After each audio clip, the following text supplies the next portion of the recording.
నమస్తే. ఎక్కడి నుంచి వచ్చారు? నర్సరావుపేట. ఈసారి కూటమి గెలుస్తుంది కంపల్సరీ. ఎందుకు గెలుస్తారా?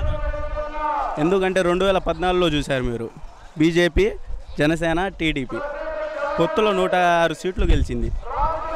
2019లో కూటమిలు మొత్తం విడిపోయినాయి.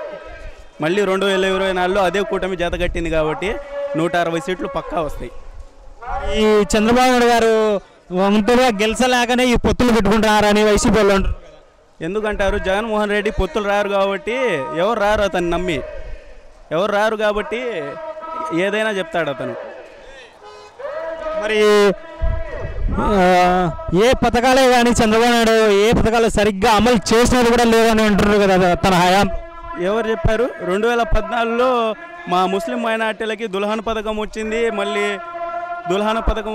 మళ్ళీ రంజాన్ తోఫా, రంజాన్ కానుకలు వచ్చాయి, మసీద్కి మౌజన్లకి వాళ్ళకి గౌరవ వేతనాలు వచ్చాయి, హజ్ యాత్రలకి డబ్బులు ఇచ్చారు, చనిపోయిన వాళ్ళకి బీమా ఇచ్చారు, ఇన్ని కానుకలు ఇచ్చారుగా. ఈ ప్రభుత్వంలో ఏమొచ్చినాయి? రైతులకు చాలా మోసం చేసినారు అనేది వినిపిస్తుంది. ఏంటంటే మెయిన్ రీజను రైతు భరోసా అనేది అది ఇవ్వాలంటే చాలా కష్టము, ఏ ప్రభుత్వం కూడా చేయలేని పని. ఈ ప్రభుత్వం చేస్తానని చెప్పి ప్రజలు మోసం చేసిందని, రైతులు మోసం చేసినది అనేది ఇప్పుడు వైసీపీ వాళ్ళు. రైతు భరోసా ఎందుకు ఇవ్వలేదు అన్న? రైతు భరోసా ఇప్పుడు వీళ్ళు ఇస్తుంది, ప్రధానమంత్రి 6,000 ఇస్తున్నారు రైతు భరోసాకి. రాష్ట్ర ప్రభుత్వం ఏమిస్తుంది? పథకాలు ఎవరు పెట్టమన్నారు? పథకాలు కాదు, 10 రూపాయలు పథకాలు ఇచ్చి 100 రూపాయలు జనాల నుంచి లాక్కుంటున్నారు. గతంలో రేట్లు చూసారు. ఇప్పుడు ఈ జగన్ ప్రభుత్వంలో ప్రజలకు న్యాయం జరిగిందంటారా? 100% న్యాయం జరగల. 100% న్యాయం జరగల. ప్రతి ఒక్క పథకము మేము అందిస్తున్నాము, డైరెక్ట్గా మేమే తల్లుల ఖాతాలకి అన్ని వేస్తున్నాము అని అంటున్నారు. ఎక్కడన్నా? ఎక్కడ 10 రూపాయలు వేస్తే 100 రూపాయలు పోతున్నాయిగా. ఏ రాజధానో తెలియదు. మళ్ళీ ఫస్ట్ అమరావతి అన్నాడు అసెంబ్లీ సాక్షిగా, తర్వాత ఇప్పుడేమో మొన్న వైజాగ్ రాజధాని అంటున్నాడు, మళ్ళీ 2029లో కర్నూలు అంటాడేమో.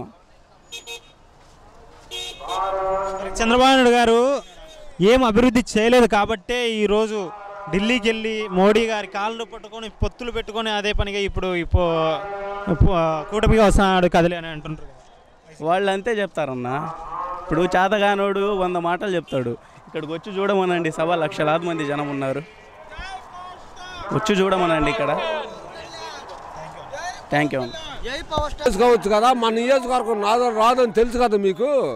తెలిసినప్పుడు 174 వేసుకోవచ్చు కంటే మాది అట్నాలే. ఇవన్నీ డామాలండి, ఏమి రాదు. జగను అంతా దోపిడీ రాజ్యం, ప్రజలను హింసించే రాజ్యం ఇంకంతవట్టుకే. ఓకేనండి.